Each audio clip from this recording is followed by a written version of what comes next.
Buenas, licenciado. Mi nombre es José Mario Pinto y yo le voy a hablar un poco sobre la resistencia y la flexibilidad. La resistencia.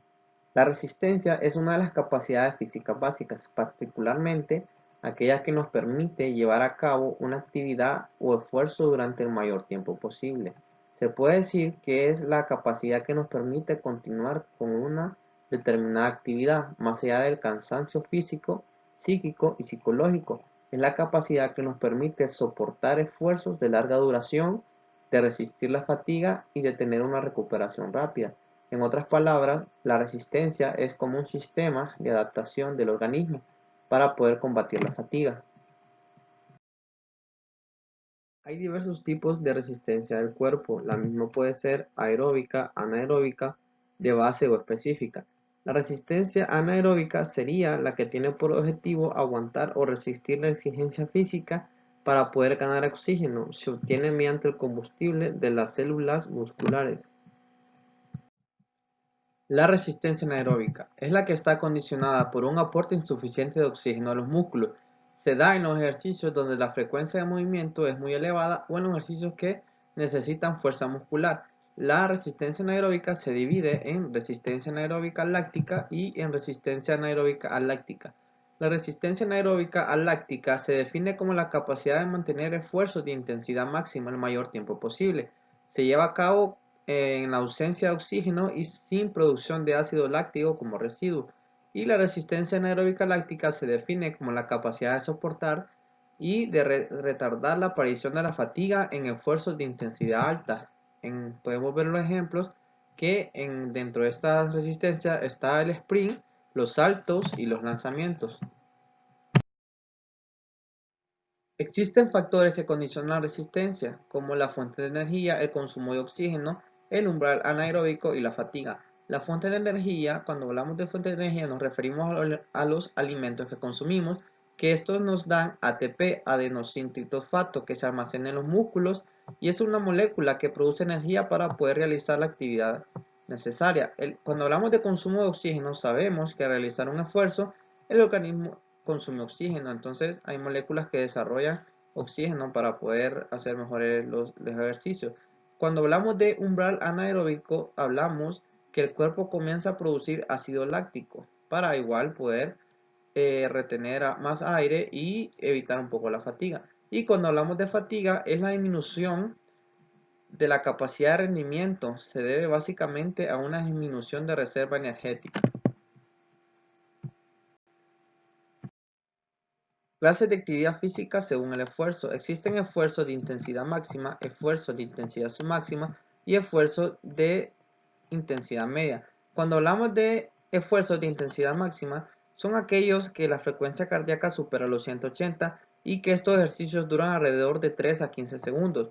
El tiempo de recuperación es de 1 a 2 minutos cuando las pulsaciones ya bajaron a 120.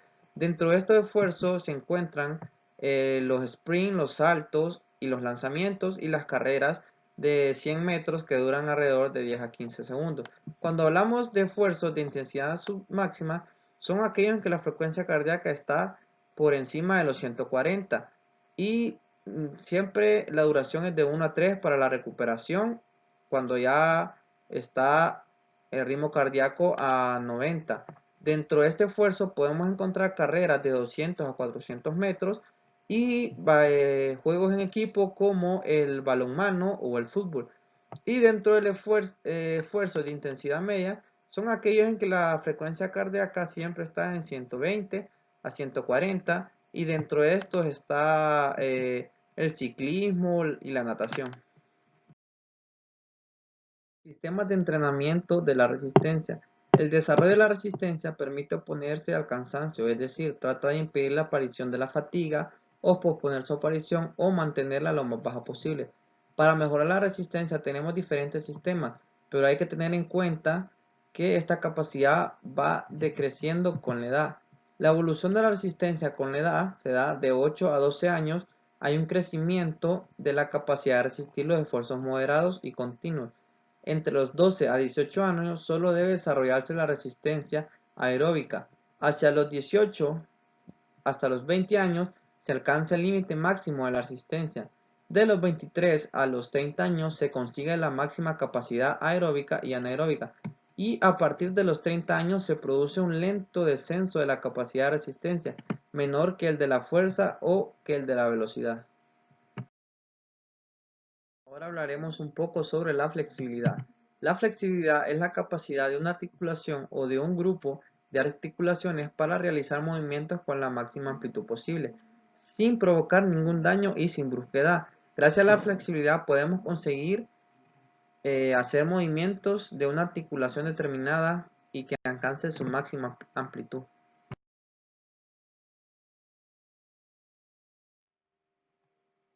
Existen factores que condicionan la flexibilidad, como pueden ser los factores intrínsecos, que dentro de estos podemos encontrar el tipo de articulación, que cada quien tiene una resistencia interna diferente y varía enormemente de una articulación a otra. La estructura ósea de los que son los distintos huesos que forman parte de la articulación, que limita de forma notable el movimiento de la misma.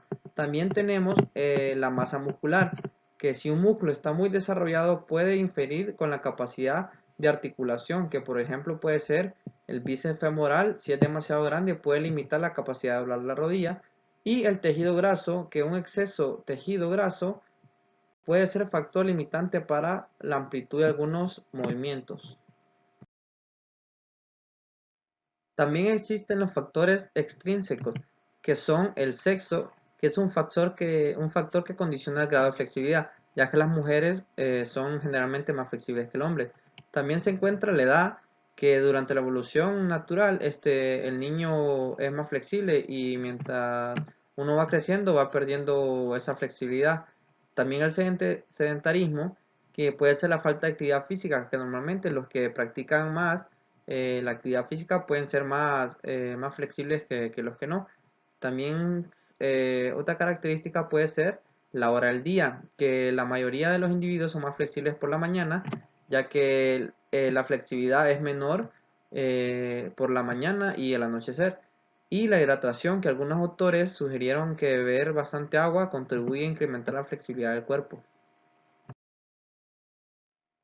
El desarrollo y la evolución de la flexibilidad. La flexibilidad sabemos que es una capacidad involutiva. Esto quiere decir que se va perdiendo paulatinamente con el transcurso de los años, ya que uno de niño es más flexible que cuando está envejeciendo.